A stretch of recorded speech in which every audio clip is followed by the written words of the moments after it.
How many times have you heard somebody say, time heals all things? Oh, that's a big fat lie. Yeah. It needs a few other elements. Goodness. Never once in the history of time has time ever by itself, of itself, healed anything. Time is a necessary component in the healing of something that's broken. But by itself, it doesn't heal anything. It never will. And it will always leave you empty, depleted, and disappointed.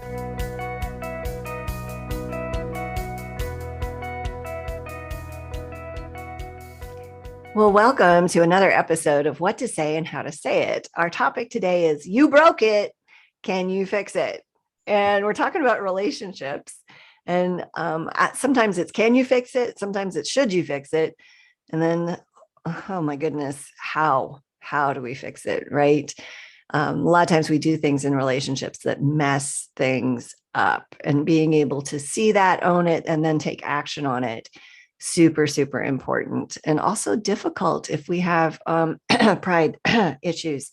So I am with our beloved and brilliant licensed professional counselor, Kyle Hargrove, who brings insight into this stuff in a way that only he can. And we're so excited to be talking about this today. Kyle, you deal with a lot of people who make decisions that break things. And my guess is, unlike probably like me, you've broken a few things yourself.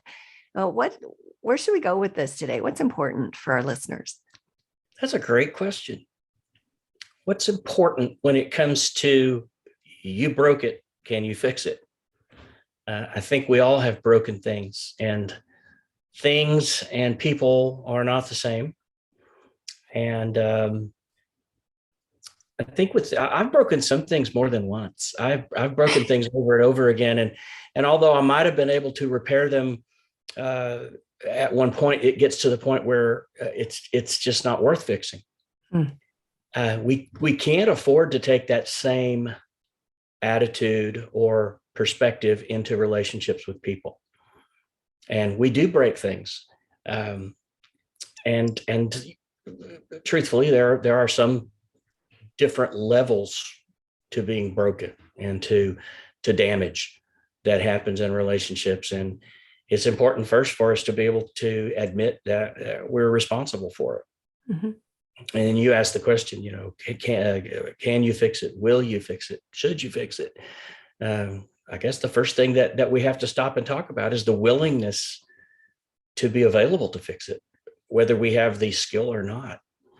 And when to understand that there are certain things that we can't do to repair, to restore fractured relationships, and that we have to think about things like hope and time and God's hand on that relationship, and how two of those things don't mean a thing without the other. How many times have you heard somebody say, time heals all things? Oh, that's a big fat lie. It needs a few other elements. Never once in the history of time has time ever by itself, of itself, healed anything. Time is a necessary component in the healing of something that's broken. But by itself, it doesn't heal anything. It never will. And it will always leave you empty, depleted, and disappointed, if that's what you expect. Well, and let's talk about time for just a second, because it is easier when time passes. It's like that pain dulls a bit, and then we kind of can just sort of move on. But nothing's really been done with that injury. And too many people, that's their way of handling stuff. I'm just going to ignore it, go about things as usual, and she'll get over herself, or he'll get over it, and then things will be hunky dory. But the reality is that injury is still there unless it's addressed. Yes. I mean, you could break your leg, and the bone is going to heal itself eventually, but maybe not straight. Yeah. Will I be able to walk again? Probably. Will I be able to walk the way I used to walk? No. Mm-hmm. Is it going to cause me trouble in the future? Almost surely. Mm-hmm. And that's the same thing with hoping that if we bury our head in the sand, and that this situation goes away. And whatever I have been a part of damaging or fracturing in a relationship just takes care of itself because of time. Yeah, we can walk again. And so sometimes that fakes us into thinking that everything's okay. Mm-hmm. But if something goes sideways with that same individual in that relationship again later on down the road, it's all going to come rushing back. Yeah. Or if something similar happens in another relationship down the road, what do we call that? A trigger. Mm-hmm. It's going to trigger us, and then it will assist in allowing us to know that we did not ever fix it. Oh, yeah. Yeah. Heal me now or heal me later, but you're going to heal it. Yeah. Yeah. It's got to get fixed. The other piece about time is, and it kind of ties into this thing where, okay, there's been an apology. Let's say somebody owns their thing and then apologizes. Sometimes people are hesitant to forgive because they feel like if I forgive you, then I have to trust you. And those are two different concepts. And time is needed for trust. That's right. For trust to be regained, time is a critical and essential element, because it takes time for me to rebuild trust with you if I have wronged you in a way that causes you not to trust me. I can ask you, please trust me. I recognize the wrong of my ways. I realize I hurt you, but I will never do it again. Please trust me. And you can say, okay, I want to, mm-hmm. or I will, or I might, or I wish I could. There's a lot of answers you can give me. But regardless of what answer you give me, for trust to truly occur again is going to require some time. Yeah. I need a track record, evidence. Yeah. Otherwise, I'm being foolish. You need a body of work. Yeah. To say that is consistent with what you said. Now I can begin to trust you again. Mm-hmm. And I say begin intentionally, because the full meal deal has to be earned, especially once it's been burned. Oh, I like that. Yeah, you're just full of them today. That's pretty good. The other thing that I talked about there in terms of broken things being healed was hope. And it's another not mistaken like it's a mistake, but a misinterpreted kind of a thing. Hopes and dreams are phenomenal, and they're great to have, and they're important in terms of motivating us in the right direction for things. But hope is not a plan. And it never has been. Just like time's never healed anything. Hope has never been a plan. I remember when I was working in the alcohol and drug rehabilitation world, and when it was time for somebody to leave the residential rehabilitation setting, we would have an exit interview with them that would actually determine in large part whether we agreed with their decision to leave or not. Mm. And one of the things that I was looking for frequently in that exit interview was that word. Not that I wanted to hear it, but I was sure keen to hearing it when we would say, well, in this situation, let's just say this situation happens based on what you've learned and what you've experienced during rehab. What's going to happen? Well, what I hope I can do is, or I hope I can. And at that point, it was just like like hearing the record, the disc record with one, everything stops, wait. What are you going to do? Mm-hmm.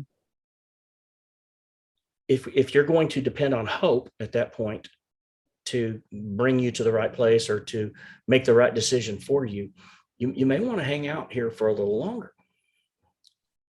Because the difference in hopes and dreams and goals, let's just say, are goals require an initiative and an effort, mm-hmm. and doing things to accomplish. Hopes and dreams are the picture that we have in our head of what we'd like to see. Yeah. But there's nothing in that's a plan that moves you toward getting it done. Yeah, it's all pretty thin.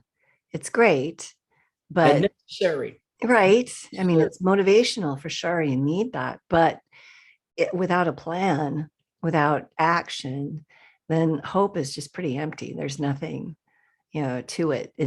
And lives are changed because of actions we take versus hoping that will show up a certain way or hoping somebody else will be different. That's the worst one. Exactly. Is hoping someone else will behave differently. Like It's like handing over your entire life to the control of somebody else. Super not useful. Yeah. And that talks again back to where we were when we were speaking of time not healing things and hopes and dreams not healing things, but it may heal itself, but not the way we would like for it to. Or, when that time passes, or we've been hoping and we see something that's shiny that, flies by or whatever, and it gets our attention, it makes us feel better. Takes our attention off the pain that we have been experiencing when we have either broken or been broken by the breaking that we did, or whatever. Yeah. But things can take our attention away. The things that look good, or that feel better. I remember a family that I counseled once who was going through a very difficult time maritally. And they thought the thing to do at that point would be to remodel and add on to their house, because that would make it was a distraction. Yeah. It's just a distraction, about an $80,000 distraction. But it did not do what they hoped that it would do. It did not solve the problem. It did take their mind off of it and put it on other things that they could now argue about. Yeah. That goes where a building project can often lead to that place, both in a business or in a marriage and a family. Well, and I see women that are like, well, I'll just have another baby. And that's a distraction. All right. Yeah, it's a big one. Yeah, that dies without your attention. It definitely gets your mind on something else for a bit. But the problem is then you have added chaos to your chaos, which never got better. And now it's even more difficult to solve. Then there's the wherever you go, there you are theory. I was just thinking that. Yeah. Everywhere I am. We'll pick up and move across the country thinking a new start. That will do it. That will be the best thing for us. No, I'm still there. You take everything that you are with you when you go. And if you haven't changed that, then you cannot realistically expect a different result. Yeah, that's so true. I'm so thankful. We have a culture at Greater Impact where if somebody does something, they own it. And we have this, we try to be biblical, so we try to go, whether we've offended somebody and we know about that, or whether we think somebody is, both sides of that whole equation. I just had it and then I lost it, but you know what I'm saying? The go, right? And I had somebody call me today and she's like, so this thing happened and I just want you to know about it. And I don't know what to do with it. And I'm like, hey, it's all good. I'm so glad you told me. Like, it costs me nothing. And I don't think it cost her much at all. And I love it that we have an atmosphere where it's totally safe to say, hey, I messed this up, or hey, I didn't do this thing, or hey, I let you down. And when it comes to, I broke it. Hey, I broke this thing. That's the first step in fixing anything, is ownership.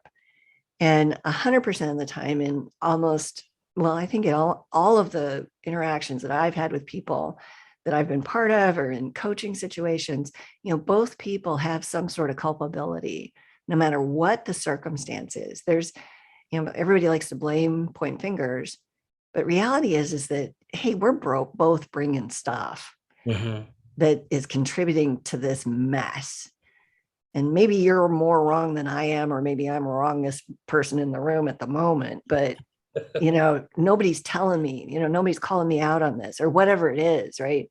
That's allowing something. And so we all have a part to play in that. And I think that first step toward fixing anything is ownership. Own your piece. It gets easier over time, but people don't like to do that. They'd rather blame. And I think too, as when we say, all right, I'm going to own this, or both people own their part in it, or whatever, they think that just because they said the words, that everything is done. No.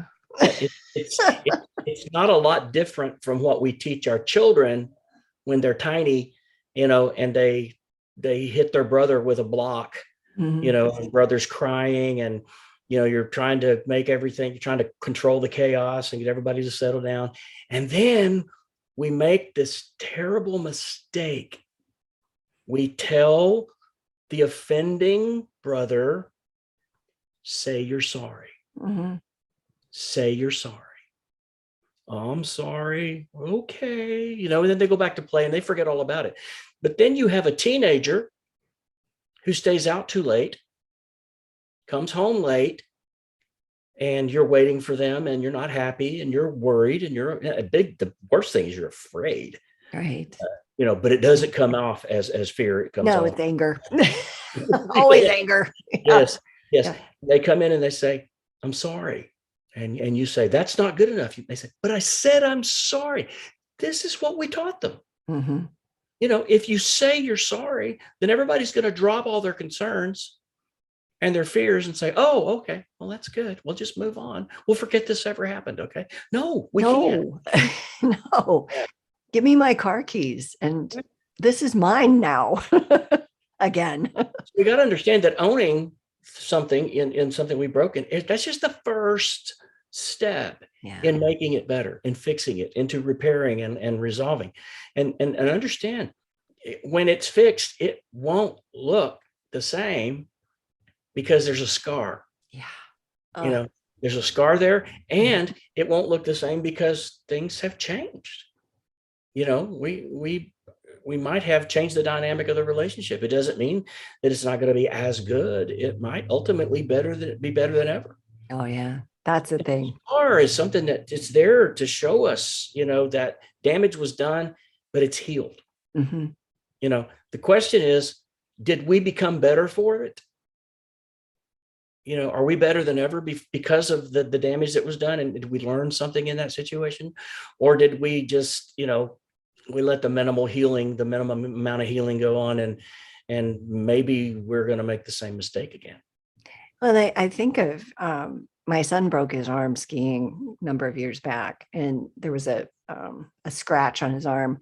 And as you're talking, I'm remembering this, and I'm remembering the X-rays of the bone as it was knitting itself back together. And I thought, if we'd have just put super glue over that cut on his arm, that wouldn't have done anything. He needed, the whole cast. He almost needed surgery, just all this stuff because there was damage underneath that needed to be dealt with. And Gary Chapman, he's the 5 love languages guy, has also written a book called The 5 Languages of Apology, which I love Gary Chapman. I really do. I can't make any sense out of this book that he's got.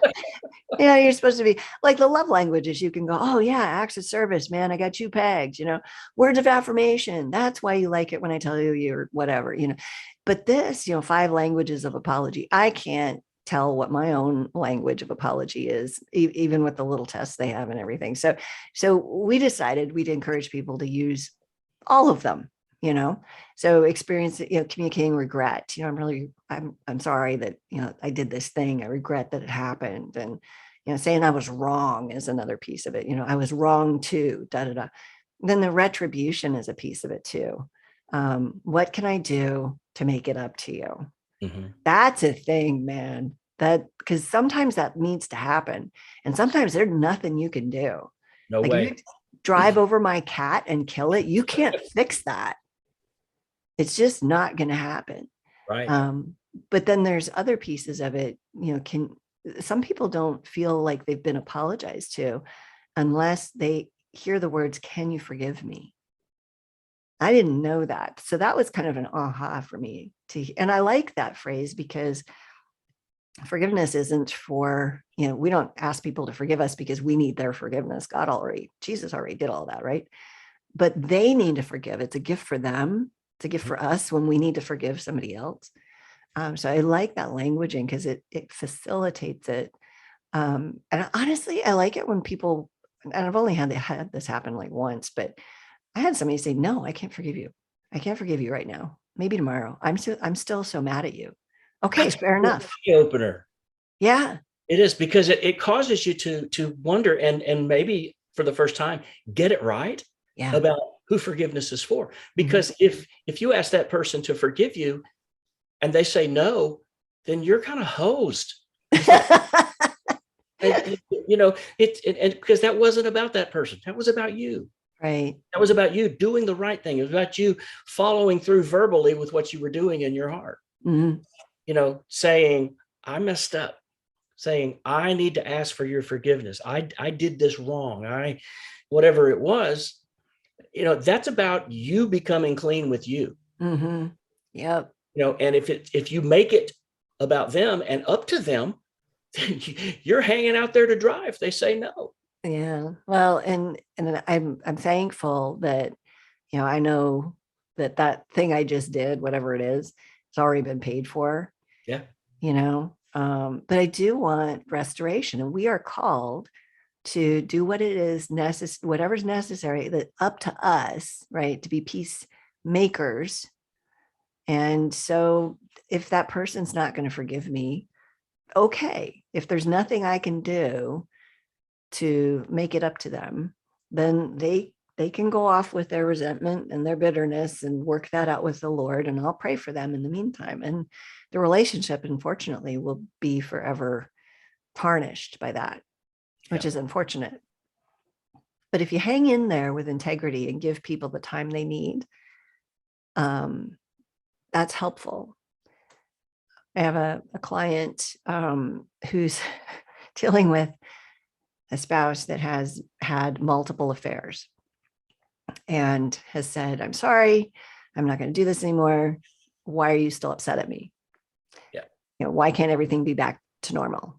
Why, and she's like, well, I don't trust you, number one, and you're acting really flippant. You've destroyed my soul. Your behavior has broken us, our marriage. This is going to take some time to repair.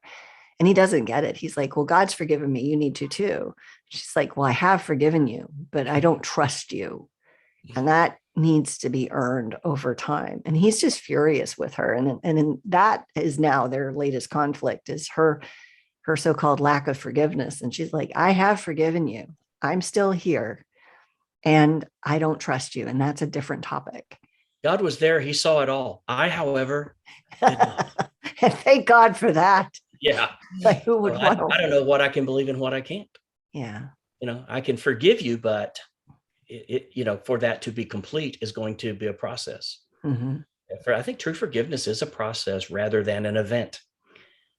And it's important to know. Have you ever also noticed that in the midst of breaking a relationship or breaking a person's soul or fracturing that, which was once good and now is broken, that there are a lot of mixed emotions in that process? There are a lot of, I don't see how you can feel this way in that process. I don't understand your behavior in this process. Let me give you an example. So somebody makes a mistake that changes the entire course of a relationship, changes the dynamics of it, changes the expectations, Mm-hmm. changes the reality of the way someone perceived someone. Mm-hmm. So the individual is working to repair and to restore, struggling with it, but working on it.